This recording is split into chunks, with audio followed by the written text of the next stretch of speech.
Dan hasilnya daripada perbahasan ni, baru ni kita sudah bicara, pergi kepada alkohol, pergi kepada macam-macam lagi. Itulah akibat dia ni. Bagi orang yang kata semua arak tak boleh berlaku, maka alkohol tak boleh berlaku. Kalau mazhab Syafi'i tak boleh berlaku, najis. Daripada apa bahan pun, daripada buah anggur ke, buah kurma ke, buah lima ke, buah gapo pun, hak tidak makanan ke, daripada minyak petrol ke, gapo ke, tak boleh berlaku. Nak pakai bubuh dalam air wangi pun tak boleh juga, sebagai bahan apa namanya untuk penahan ke, tak boleh. Dalam makanan lebih-lebih lagi tak boleh, dah muka haram, najis tak boleh. Baru ni kita sudah sebut. Tetapi kalau mengikut mazhab lain, ada caranya. Gitulah. Kesemua hadis-hadis ni boleh katakan serupa, cuma lafaz dia saja tidak serupanya. Itulah. Ini hadis menjadi pegangan kepada Imam Abu Hanifah. Sebab dia nak kena hak-hak ni berat. Sakit orang, menyayang kat orang, dia kena jelas benda tu. Berdasarkan hadis yang lagu ni, walaupun sahih. Sebab tu kena ingat, walaupun sahih, tapi hadis ini hadis ahad, masih ada lagi syubhat. Masih ada lagi syubhat. Syubhat apa dia? Syubhat ahad dia tu. Walaupun kata sahih, kalau kata hadis dia ada mungkin silap, salah silap, ada mungkin keliru perawi kau apa kau boleh jadi. Nak pukul orang 40 rotan berat.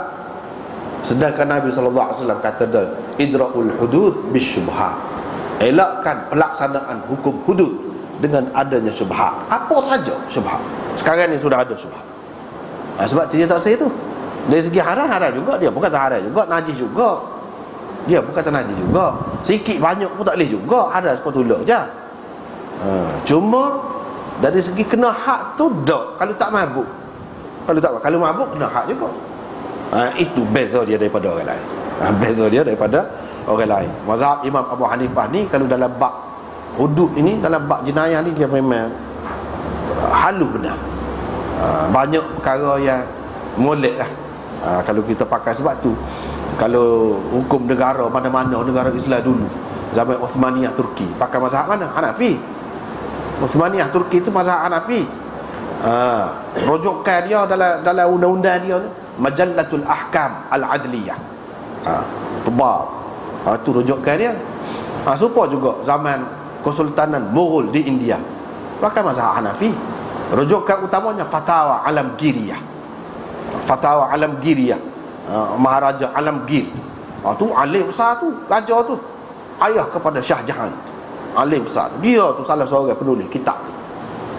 Selain daripada beberapa ramai ulama lagi, termasuklah ayah kepada Shah Waliullah. Tu penulis kitab Fatwa Alamgiriyah yang tebal, najilid tebal, tulisan halus. Itulah Pak Hanafi juga. Zaman Baghdad dulu, mereka di Baghdad dulu, Abbasiyah, Hanafi. Imam Abu Yusuf jadi ketua hakim negara dia, anak murid Imam Abu Hanifah. Sebab tu kita tengok dalam sejarah ni, kalau dalam bab hukum jenayah besar luah ni, negara ni, Hanafi. Tidak pakai orang lain. Jarang je ada. Kalau hak kecil-kecil, tempat kecil-kecil tu ada. Hak besar-besar ada. Sebab apa? Banyak kawan kita tengok, dia teliti, dia banyak kaitkan dengan kerajaan, dengan negara. Misalnya hadis, man ahya ardan maitatan fahiya lahu, sesiapa yang menghidupkan tanah mati, boleh ke dia lah tanah mati. Syafi'i kata pakai mutlak gitu je, siapa-siapa hidup tanah mati. Apa kalau learning buat lagu tu, no, boleh kau kaya saja. Kau ada bulldozer tu nah. Kau ada segala kemudahan, boleh kau tu tanah dalam hutan. Tapi Hanafi kata tak boleh. Ini bergantung, dia bergantung dengan pemerintah. Kalau pemerintah benar, kalau pemerintah tak benar, tak boleh. Tidak jadi milik dia, dia pergi buat sendiri. Pemerintah, hak Nabi kata lagu tu, dia ada latar belakang dia. Tengok cara dia mikir tu, dia ada latar belakang. Nabi kata gitu sebagai ketua negara, dia tahu dah hak dia bui itu tanah pada pasir. Dia nak suruh biar jadi bandar, kau bandar, kau bandar, kau bandar. Kalau tak bui lagu tu, siapa dia nak pergi? Bila dia pergi tempat lagu tu, dia akan usaha tanah, dia akan berhasil tanah. Jadi negeri ni kau luar, tempat duduk kau banyak. Itu tujuannya, itu polisi dia sebagai ketua negara. Bukan saja nak pergi ke dia gitu dah. Dia ada maksud dia tu untuk memperluaskan lagi bandar. Itu cara dia, galakkan.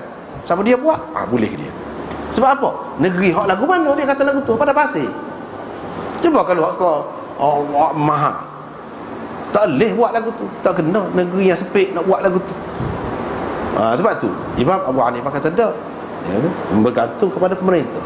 Pemerintah tahulah hak mana hak sesuai nak beri kepada orang ramai lagu tu, hak mana tidak. Mana kalau kita pakai hak dia nampak berkait mana hak, apa ni, dalam masyarakat ni dengan negara, bukan diserah kepada individu ataupun orang perseorangan begitu saja. Tidak. Mana kita nampak hadis-hadis ni hebat. Tidak nampak hadis ni mana untuk individu, untuk peribadi gitu dah. Ada setengahnya berkait dengan pemerintah, ada setengahnya berkait dengan benda ni. Baru nampak, barulah boleh jadi panduan dan ikutan dalam semua perkara hadis tu. Ni kalau kita duduk kira atas orang perseorangan gitu, tak berapa sedap lah. Tak berapa sedap, tak berapa kemah. Sebab tu kita tengok banyak dalam bab hukum negara ni, hak dia lebih sesuai. Sehingga hudud hak di Kelantan ni pun dicadangkan itu pun dia umur 18 tahun. Hak kena hukum hak bawah pada tu tidak. Kalau nak kira Syafi'i, tidak lagu tu. Hak tu Hanafi tu lagu tu. Tengok terbuka, ambil tu. Orang lain kata tidak. Kalau orang perempuan hak nak balik ni, tidak nanti umur 15 tahun mai kota kan balik. Cedik kau. Gapo dia tahu? Tak 31. Nak hukum. Sebab 100 orang berat tu. Jadi dia kira dari segi rush, cerdik tu cerdik dah kau sekarang. 18 tahun nak sabar. Dunia zaman lah ni pun undang-undang lah ni dia kira bawah umur tu bawah pada 18 tahun ke atas, dia kira sudah cerdik dah matang. Nampak Imam Abu Hanifah dulu dah lama dah sudah kata 18 tahun dia letak situ. Nampaklah beza tu cara dia.